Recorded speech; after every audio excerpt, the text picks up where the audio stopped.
How to replace a 2022 Ford Bronco 3-button flip key remote battery. Now here's Sergeant Locksmith to show you how.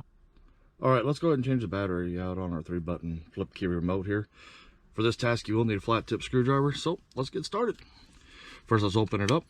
After you open it up, you'll notice where the key sits in here, the back side of the remote. This doesn't have the Ford emblem, yours will, hopefully.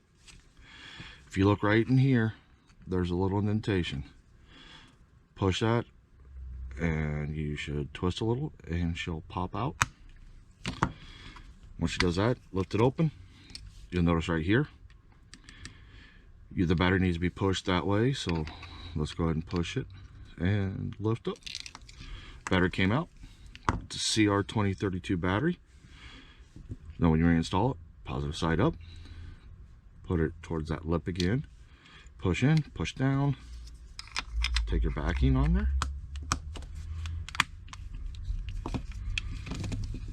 and there you go, you did it. Thanks again for watching. Leave a comment down below, give us a thumbs up if we helped you. Have a good day.